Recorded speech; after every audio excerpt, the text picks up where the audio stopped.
శాశ్వతశాల ఇది నా యేసు నివసించెశాల. దేవునికి స్తోత్రములు కలుగునుగాక. దేవునికి మహిమ కలుగునుగాక. పరిశుద్ధ గ్రంథంలో నుండి సర్వశక్తిమంతుడు అయినటువంటి దేవాతి దేవుడు మనలందరినీ ప్రేమించి ఆయన ఇచ్చినటువంటి ఈ శుభదినాన్ని బట్టి దేవదేవుని స్తుతిస్తున్నాను. మీ అందరికీ యేసుక్రీస్తు నామములు శుభములు వందనములు తెలియజేస్తున్నాను. రాత్రి లేకుండా ఉంటే బాగుండు. ఏం చేయాలని రాత్రులు కూడా ఏం చేయాలని వాళ్ళ ఉద్దేశం? రాత్రి కూడా నేను సంపాదించుకోవచ్చు. నిద్ర లేకుండా రాత్రి పగలే అలా కష్టపడి పని చేస్తాను, రాత్రులు కూడా నేను బాగా కష్టపడి పని చేసుకుంటే బాగా సంపాదించుకుంటాను అనుకుంటూ ఉంటారంట. దేవుడేమో శ్రద్ధగా చేయండి, మీరు గొప్ప లాభం కలుగుతుంది, నా మాట వినండి, శ్రద్ధగా పని చేయండి. పని చేయకూడదు, ప్రార్థించకూడదు, వాక్యం వినకూడదు, వాక్యం చదవకూడదు, దేవుని సన్నిధికి రాకూడదు, ఏమీ రాకుండానే గొప్ప గొప్ప లాభాలు నేను అనుభవించాలని మనం అనుకుంటూ ఉంటాం. ఇది మనుషుల యొక్క తత్వం. మనుష్యులు మనల్ని మెచ్చుకోవాలనుకునేటువంటి తత్వం. అయితే ఇట్టి వాటిని దేవుడు కంప్లీట్గా త్రోసివేస్తున్నాడు. ఏం చేసినా సరే శ్రద్ధగా చేయాలని దేవుడు కోరుకుంటున్నాడు. దాని వలన శ్రద్ధ గలవారి యోచనలు లాభకరములు. శ్రద్ధగా దేవుని యొక్క మాటలు వింటూ పని చేస్తూ, శ్రద్ధగా చదువుతూ, శ్రద్ధగా దేవుని యొక్క మాటకు తల వంచుతూ దేవుడు కష్టపడే వారిని గొప్పగా దీవించటానికి ఇష్టపడుతూ ఉంటాడు. ఒకానొక సహోదరి దేవుని సన్నిధికి వచ్చి పలుమారులు నా దగ్గర పదే పదే ఆ కుమార్తె ఏడుస్తూ ఉండేది. వచ్చినప్పుడంతా ఏంటమ్మా, ఏంటి ప్రాబ్లం ఏంటి అంటే, ఆ కుమార్తె, నాకు బిడ్డలు ఎక్కువ ఉన్నందువలన భర్తింటి వాళ్ళు నన్ను గౌరవించట్లేదు, తల్లిదండ్రులు కూడా తలగొట్టుకుంటున్నారు, నువ్వు రావద్దమ్మా తల్లి, నువ్వు వచ్చావంటే ఇంటి నిండా పిల్లలే, నీ అంట పిల్లలు ఉంటారు, చాలామంది పిల్లలు ఉంటారు, విసుగు వస్తూ ఉంది నీతోనూ నీ పిల్లలతోనూ అంటూ ఉన్నారు. నా కష్టం అలాగుంది, నాకు ఉన్నటువంటి దరిద్రత అలాగున్నది అని ఆ కుమార్తె దుఃఖపడతా ఉంది. తల్లిదండ్రులు ఒకవేళ అంటే ఎట్లో బాధపడతానమ్మా, కానీ తల్లిదండ్రుల కంటే నా అక్క చెల్లెళ్ళు, నా అన్నదమ్ములు కూడా నన్ను హేళన చేస్తూ ఉన్నారు. నువ్వు నీ పిల్లలతో రావద్దు, మాకు విసుగొస్తూ ఉందని బాధపడుతూ ఉన్నారు అని పదే పదే ఆ కుమార్తెను కూర్చుతూ ఉన్నారంట. పిల్లలు కదా, తల్లి వస్తే పిల్లలు వస్తారా రారా చెప్పండి ప్రియులారా? రావాలి కదా. తల్లి ఎక్కడుంటే పిల్లలు అక్కడ ఉండాలి కదా. తల్లిని స్వీకరిస్తున్నారంట, పిల్లల్ని వద్దంటున్నారంట. అయితే ఆ కుమార్తె వచ్చినప్పుడంతా అన్నం దొరకడానికి కూడా చాలా కష్టంగా ఉందమ్మా, నాకు 4 పిల్లలు ఉన్నారు, ఈ పిల్లలతో నేను పని చేసుకోవడం కూడా నాకు ఇబ్బంది అయిపోయింది, చాలా కష్టపడుతూ ఉన్నాను అని దుఃఖపడుతూ ఉంటే నేను చెప్పానమ్మా, పదే పదే సంవత్సరాలు దేవుడు నిన్ను ఏడిపించుకుంటూ ఉండడు, ఇట్లే నేను ఏడ్చుకుంటే ఉండాలని నువ్వు అనుకోవద్దు. తప్పకుండా దేవుడు నీ నోట నవ్వు కలుగు చేస్తాడు. ఎవరెవరు నిన్ను హేళన చేస్తున్నారో వారందరూ రామ్మ రామ్మ అని పిలిచేటట్టుగా దేవుడు నిన్ను ఆశీర్వదిస్తాడు అని చెప్పాను ఆ కుమార్తె. అయితే కొద్ది రోజులు అయిపోయిన తర్వాత ఆ 4 పిల్లలు కొంచెం 3 పిల్లలు పెద్దవాళ్ళు అయ్యారు. 4వ కుమార్తె కొంచెం మెల్లిమెల్లిగా అడుగుడు వేయడం ప్రారంభించింది. అయిన తర్వాత ఈసారి నిశ్చయముగా నాకు కుమారుడు కావాలని ఆ కుమార్తె దేవుని సన్నిధికి వచ్చింది.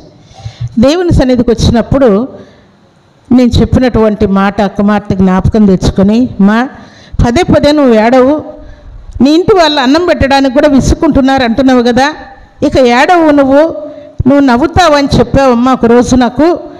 దేవుడు నాకు నవ్వు కలుగ చేసేటట్టుగా ప్రార్థన చేయండి, ఆ నవ్వులో నాకు కుమారుడు కూడా పుట్టేటట్టు ప్రార్థన చేయండి అని ఆ కుమార్తె కోరింది.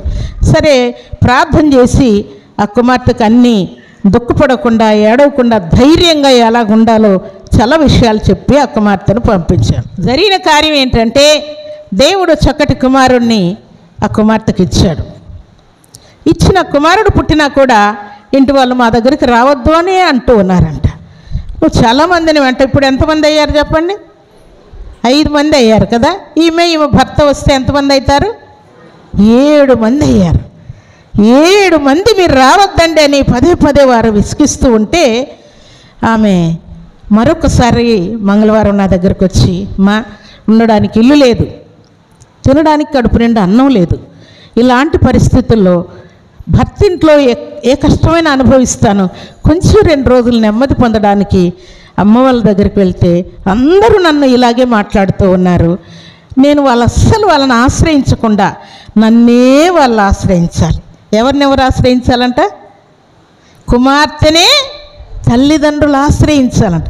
నన్నే వారు ఆశ్రయించేటట్టుగా, అమ్మో ఈ 2 రోజులు నా కుమార్తె దగ్గరికి వెళ్ళొస్తే బాగుండు అని అనుకునేటట్టుగా నా కోసం ప్రార్థన చేయని ఆ కుమార్తె ప్రార్థన చేయించుకుంది. ఎందుకమ్మా ఈరోజు కొత్త ప్రార్థన కోరుకుంటున్నావు అన్నాను నేను ఆ కుమార్తెను. అంటే లేదమ్మా, ప్రతిసారి నేను తగ్గించుకొని లోబడి సర్దుకొని ఇక జీవించలేను. నేను దేవుని బిడ్డను కదా, నిశ్చయముగా నా దేవుడు నన్ను ఆశీర్వదిస్తాడని నేను నమ్ముతున్నాను. మీరు పలకండి ఆ మాట, మీరు చెప్పండి, మీరు నోటి గుండా ఆ మాట అనండి, నిశ్చయముగా దేవుడు నన్ను దీవిస్తాడు. మీరు చెప్పినవన్నీ దేవుడు నా జీవితంలో నెరవేర్చాడు కదా, ఇది కూడా నెరవేరుస్తాడు, నేను నమ్ముతున్నాను, మీరు పలకండి అంటా ఉంది. సరేమ్మా, దేవుడు నిశ్చయముగా నీ కోరికలన్నీ తీర్చునుగాక అని నేను ప్రార్థన చేసి కుమార్తెను పంపించాను. అప్పుడు ఆ కుమార్తె ఇక నా దగ్గరికి రాలేదు ప్రియులారు. ఒక 2 సంవత్సరాలు నా దగ్గరికి రాలేదు. అప్పుడప్పుడు మధ్యలో ఫోన్ చేస్తూ ఉండేది ప్రార్థన చేయించుకుని. ఒకరోజు సడన్గా ఫోన్ చేసి, మా దేవుడు నన్ను చాలా చాలా దీవించాడు, మంచి సుందరమైనటువంటి ఇల్లు కట్టుకున్నాను, అందరూ నా వాళ్ళంతా నా దగ్గరికి వస్తూ ఉన్నారు, అన్నం పెట్టడానికి విసుగుపడుతున్నటువంటి నా తల్లిదండ్రులు, రామ్మా ఇల్లు కట్టుకుంటున్నావు కదా, ఏమైనా అమౌంట్ తక్కువైందా, ఇవ్వమంటావా, ఒక 50,000 ఇవ్వమంటావా అని అడుగుతూ ఉన్నారమ్మా. నాకు ఆశ్చర్యం అనిపించింది. ఏం పర్వాలేదు, ఇంటికి అయ్యేంత అమౌంట్ పెట్టుకొని మేము ప్రారంభించుకున్నాం, ఏం పర్వాలేదు, మీరు సంతోషంగా వచ్చి వెళ్ళండి చాలంతే, నాకేం అమౌంట్ వద్దని చెప్పాను అని సంతోషంగా కుమార్తె దేవుని సన్నిధికి వచ్చి సాక్ష్యం పలికి దేవునికి అర్పణిచ్చి దేవునికి కృతజ్ఞతాస్తుతులు చెల్లించి ఏమంటా ఉందంటే, నేను ఇప్పుడు ఏడవను. ఏం చేయదంట? నేను ఇక ఏడవను, ఎందుకంటే దేవుడు నా ఏడుపును ఆపివేసి ఉన్నాడు. నేనేమేమి కావాలని కోరుకున్నాను అవన్నీ జరిగిపోయాయి.